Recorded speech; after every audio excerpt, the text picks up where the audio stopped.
Unplugged in, the inauguration of Joe Biden and Kamala Harris. So help you God? So help me God. Congratulations, Mr. President. The 46th American president is sworn in on the steps of a scarred U.S. Capitol, guarded by thousands of troops around an empty city deserted after protest and pandemic. American history is made with the first woman inaugurated as vice president. Joe Biden lays out his vision for his presidency. Unplugged in, the inauguration of Joe Biden and Kamala Harris.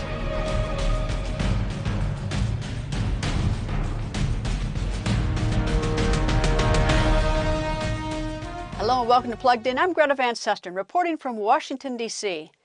Unlike many other countries, the United States does not give, but lends powers to its leaders, and it is loaned in 4-year increments. And at noon on January 20th, that loan power was invested in Joseph R. Biden, who is inaugurated as the new U.S. president. At age 78, Biden is America's oldest president. Also sworn in, Kamala Harris as vice president, becoming the first woman to hold that position.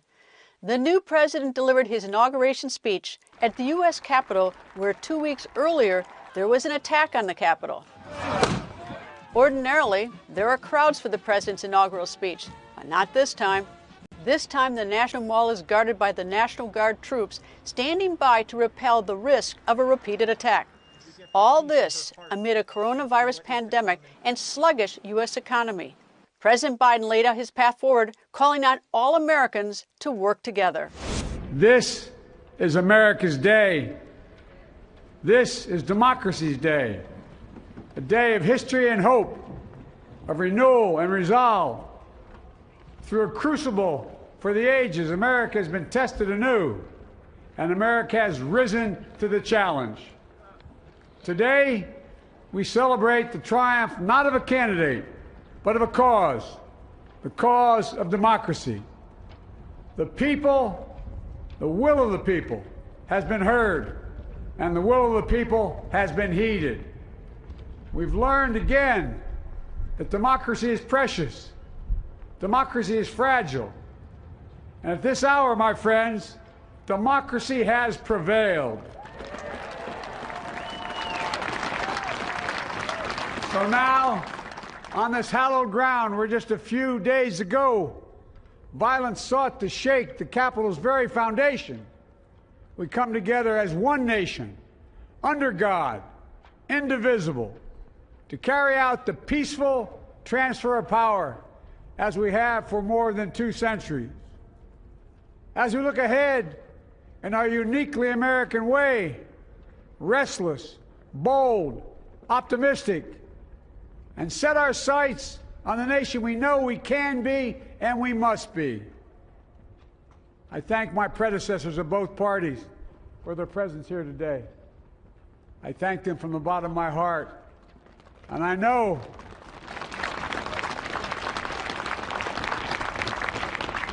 the resilience of our Constitution and the strength of our nation, as does President Carter, who I spoke with last night, who cannot be with us today, but whom we salute for his lifetime in service. I've just taken the sacred oath each of those patriots have taken, the oath first sworn by George Washington. But the American story depends not on any one of us, not on some of us, but on all of us, on we the people who seek a more perfect union. This is a great nation. We are good people. And over the centuries, through storm and strife, in peace and in war, we've come so far, but we still have far to go. We'll press forward with speed and urgency, for we have much to do in this winter of peril and significant possibilities. Much to repair, much to restore, much to heal, much to build, and much to gain. Few people in our nation's history have been more challenged or found a time more challenging or difficult than the time we're in now. Once-in-a-century virus that silently stalks the country It's taken as many lives in 1 year as America lost in all of World War II. Millions of jobs have been lost. Hundreds of thousands of businesses closed. A cry for racial justice, some 400 years in the making, moves us.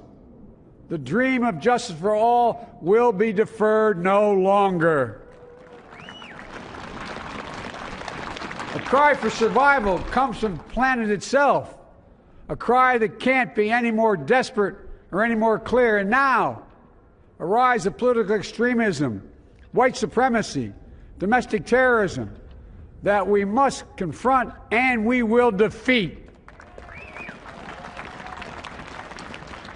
To overcome these challenges, to restore the soul and secure the future of America, requires so much more than words. It requires the most elusive of all things in a democracy: unity. Uniting to fight the foes we face: anger, resentment and hatred, extremism, lawlessness, violence, disease, joblessness, and hopelessness. With unity, we can do great things, important things. We can right wrongs. We can put people to work in good jobs. We can teach our children in safe schools. We can overcome the deadly virus. We can reward work and rebuild the middle class and make health care secure for all. We can deliver racial justice, and we can make America once again the leading force for good in the world. I know speaking of unity can sound to some like a foolish fantasy these days. I know the forces that divide us are deep and they are real. But I also know they are not new. Our history has been a constant struggle between the American ideal that we're all created equal and the harsh, ugly reality that racism, nativism, fear, demonization have long torn us apart. The battle is perennial, and victory is never assured. Through Civil War, the Great Depression, World War, 9/11, through struggle, sacrifice, and setbacks, our better angels have always prevailed. In each of these moments, enough of us have come together to carry all of us forward. And we can do that now. History, faith, and reason show the way of unity. We can see each other not as adversaries, but as neighbors. We can treat each other with dignity and respect. We can join forces, stop the shouting, and lower the temperature. For without unity, there is no peace, only bitterness and fury. No progress, only exhausting outrage. No nation, only a state of chaos. This is our historic moment of crisis and challenge, and unity is the path forward. And we must meet this moment as the United States of America. If we do that, I guarantee you we will not fail. We have never, ever, ever, ever failed in America when we've acted together. And so today, at this time, in this place, let's start afresh, all of us. Let's begin to listen to one another again, hear one another, see one another, show respect to one another.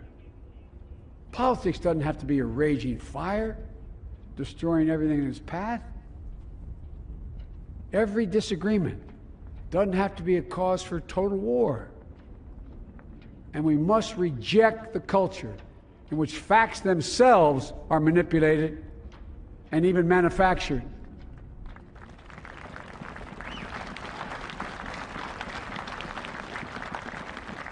My fellow Americans, we have to be different than this.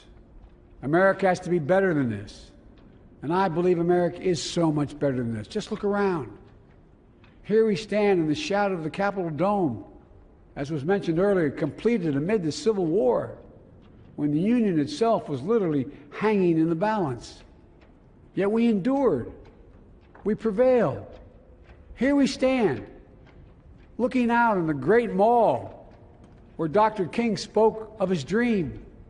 Here we stand where 108 years ago, at another inaugural, thousands of protesters tried to block brave women marching for the right to vote.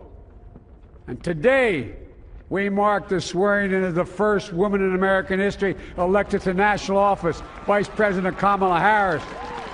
Don't tell me things can't change. To all those who supported our campaign, I'm humbled by the faith you've placed in us. To all those who did not support us, let me say this. Hear me out as we move forward.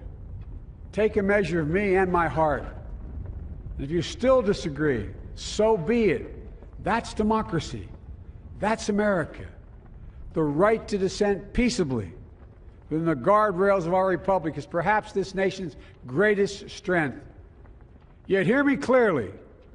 Disagreement must not lead to disunion. And I pledge this to you.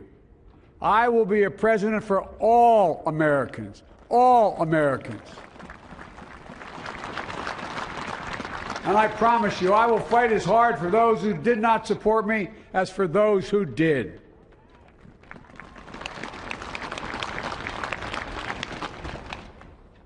Many centuries ago, St. Augustine, a saint of my church, wrote that a people was a multitude defined by the common objects of their love.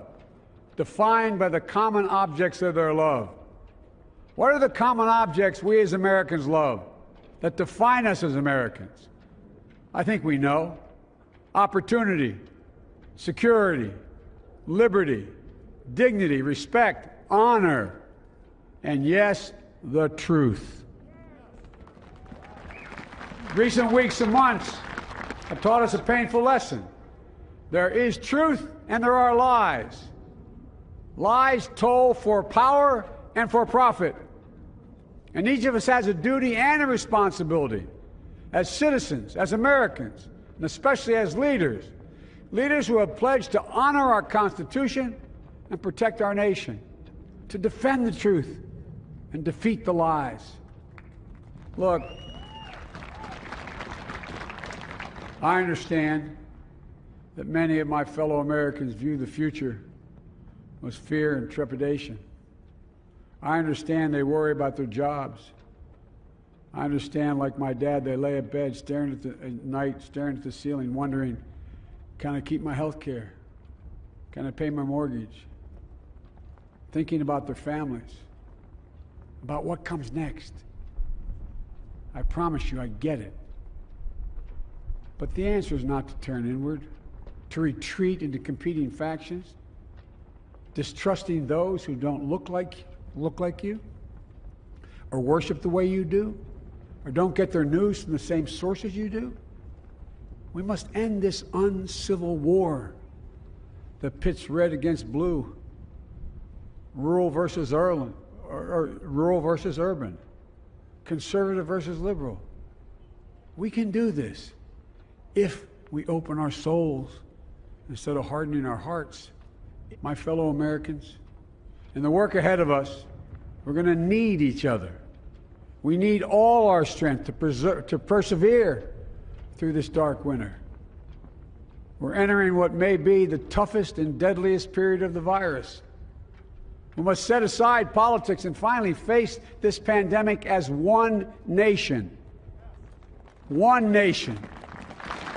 And I promise you this, as the Bible says, weeping may endure for a night, but joy cometh in the morning. We will get through this together. Together. Look, folks, all my colleagues I serve with in the House and the Senate up here, we all understand the world is watching all of us today. So here's my message to those beyond our borders. America has been tested, and we've come out stronger for it. We will repair our alliances and engage with the world once again. Not to meet yesterday's challenges, but today's and tomorrow's challenges. And will lead not merely by the example of our power, but by the power of our example.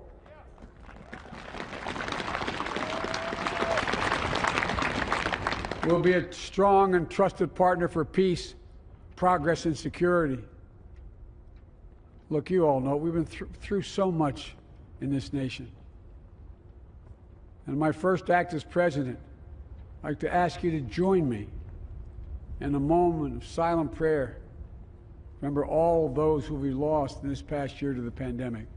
Those 400,000 fellow Americans, moms, dads, husbands, wives, sons, daughters, friends, neighbors, and co-workers. We'll honor them by becoming the people and the nation we know we can and should be.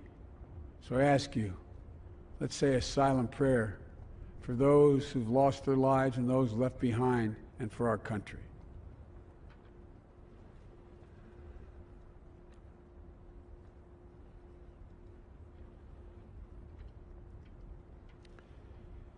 Amen. Folks, this is a time of testing. We face an attack on our democracy and on truth, a raging virus, growing inequity, the sting of systemic racism, a climate in crisis, America's role in the world. Any one of these would be enough to challenge us in profound ways. But the fact is, we face them all at once, presenting this nation with one of the gravest responsibilities we've had. Now we're going to be tested. Are we going to step up, all of us? It's time for boldness, for there's so much to do. And this is certain. I promise you, we will be judged, you and I, by how we resolve these cascading crises of our era. We will rise to the occasion is the question. Will we master this rare and difficult hour? Will we meet our obligations and pass along a new and better world to our children? I believe we must. I'm sure you do as well. I believe we will. And when we do, we'll write the next great chapter in the history of the United States of America, the American story. A story that might sound something like a song that means a lot to me. It's called American Anthem. There's one verse that stands out, at least for me, and it goes like this. The work and prayers of century have brought us to this day. What shall be our legacy? What will our children say? Let me know in my heart when my days are through. America, America, I gave my best to you. Let's us add our own work and prayers to the unfolding story of our great nation. If we do this, then when our days are through, our children and our children's children will say of us, they gave their best, they did their duty, they healed a broken land. My fellow Americans, I close the day where I began, with the sacred oath. Before God and all of you, I give you my word. I will always level with you. I will defend the Constitution. I'll defend our democracy. I'll defend America. And I'll give all of you, keep everything I do in your service, thinking not of power, but of possibilities, not of personal interest, but the public good. And together, we shall write an American story of hope, not fear, of unity, not division, of light, not darkness, a story of decency and dignity, love and healing, greatness and goodness. May this be the story that guides us, the story that inspires us, and the story that tells ages yet to come that we answered the call of history. We met the moment. Democracy and hope, truth and justice did not die on our watch but thrived. That America secured liberty at home and stood once again as a beacon to the world. That is what we owe our forebears, one another, and generation to follow. So, With purpose and resolve, we turn to those tasks of our time, sustained by faith, driven by conviction, and devoted to one another and the country we love with all our hearts. May God bless America, and may God protect our troops. Thank you, America.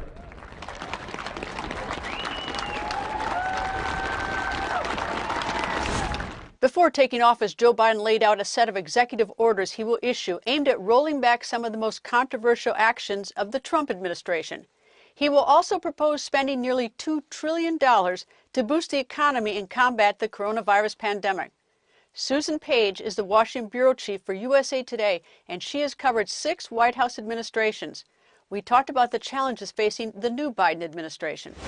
You know, Greta, it's true that every new president has challenges, but Joe Biden has more challenges, I think it's fair to say, than any president in modern times. And that starts with the pandemic that is still not under control now. More than 400,000 Americans have died.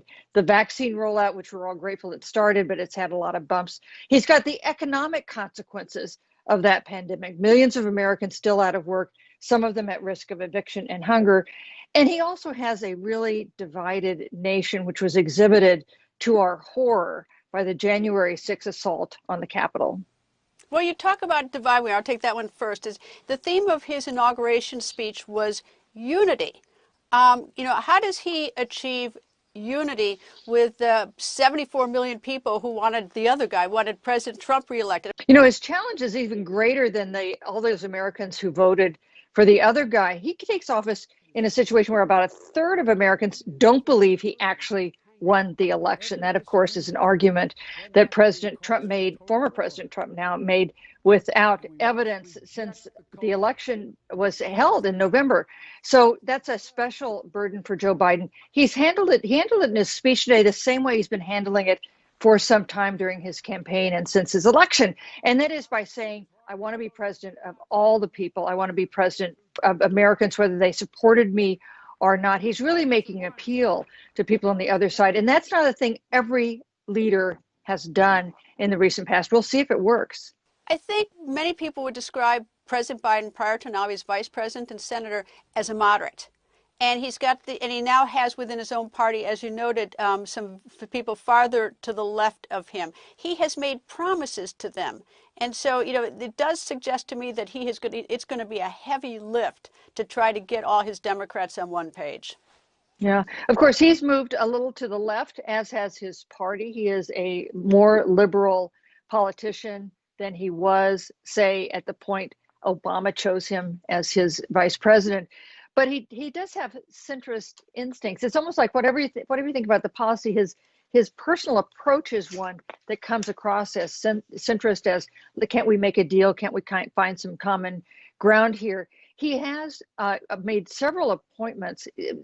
Some progressives are disappointed with the appointments he's made. Bernie Sanders, who was the progressive candidate for president, did not get a cabinet post as he wished. But he has appointed a lot of progressive voices, especially to second and third tier positions in agencies. Many countries around the world have had women as their leaders. The United States has not, but we have now a woman vice president for the very first time. What do you think her impact will be? Huge, I think. Just the fact that glass ceiling has finally been broken, I think, is an important message to women and girls in this country. It's interesting, Greta. We have, of course, never had a female president. We now have another male president, but the number 2 in line of succession is a female, our first female vice president. Number 3 in line of succession is the House Speaker, Nancy Pelosi, the first woman ever to become Speaker of the House. So you do see progress being made. Number of women in Congress has gone up. And it was interesting in our November election, the number of Republican women in Congress went up. The Republican gains were by and large made by female challenger candidates. So we may see these things happening in both our parties. Susan, thank you very much. Always nice to talk to you. Greta, thank you. Before Biden took the oath of office, Kamala Harris was sworn in as the new vice president. Harris is the first woman and first person of color to be U.S. vice president.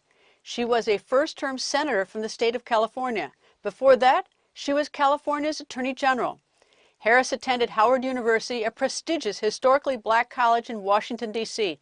She earned a law degree at the University of California. The inauguration of a new president is accompanied by a trove of traditions, many of which are missing from this inauguration because of COVID and because of the state of alert due to the recent attack on the U.S. Capitol. Capricia Marshall was the White House Chief of Protocol during the first 4 years of the Obama administration. We talked about the logistics and protocols for this moment. By this time, during a normal, inauguration, boy, oh boy, the streets would be packed, the hotels would be filled. You couldn't get a restaurant reservation, but regrettably, due to our COVID restrictions, which of course we need to adhere to, and then the recent events of just a couple weeks ago, there is a serious lockdown here in Washington, D.C. It is very unusual, and I have to say it's really disconcerting. I go on walks down and around the monuments on weekends. I couldn't do it. It was all blocked off. You could only get so far. And then you just see these high fences. You see this military presence. I mean, strong military presence, and they're not hiding their weaponry either. It is meant to deter. I'm glad it's deterring. I'm so happy it's keeping people safe, but it saddens me that we needed that. It saddens me because it is so contrary to what we stand for as a nation, to what our democracy stands for. This should be a peaceful time of transition. I have to really tip a hat to the inauguration committee that has put together just several days of true celebrations. They have just reconfigured how the country can experience, and perhaps even more people now experience, the celebration of Joe Biden taking the oath of office. The mall has exquisite flags that have been outlined there. The decor is just grand and certainly fitting of the occasion.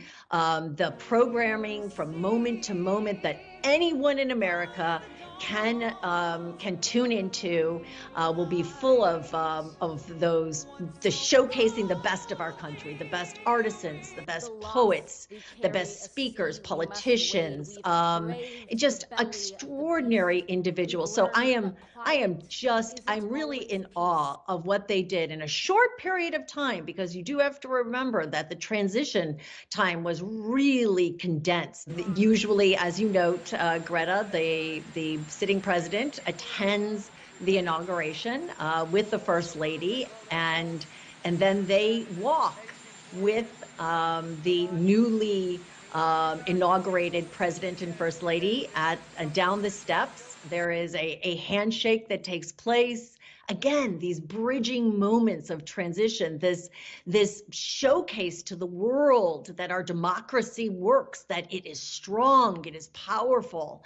These are really some important symbolic moments that we are missing out on because of his decision not to attend this inauguration, because of his decision not to go through these moments in history. And actually, Greta, I have to say, I think for him himself, he's missing these moments in the history books. These are moments that when your children go back and they look them up, when they Google them, that they will see the conference, the transition of power, this peaceful transition take place, and he won't be there. I just think it was not well thought out when it comes to his perspective years from now. But that's the way that it works. And I look forward to January 21st to see how much President Biden and Vice President, historic figure Kamala Harris, will get done for our great nation. I know that they will do what they intend to do at this inauguration and unite us as a country again. That's all the time we have for now. Thank you to my guest, former Chief of Protocol Capricia Marshall, and USA Today's Susan Page. Stay up to date on the latest news at voanews.com. And don't forget to follow me on Twitter @Greta. Thank you for being plugged in. Ili kuwa mwanafamilia bora wa Global TV, usisahau kusubscribe, like, kushare na kucomment. Baada ya kusubscribe, bonyeza alama ya kengele ili kupata taarifa kwa kila video inayopanda Global TV Online.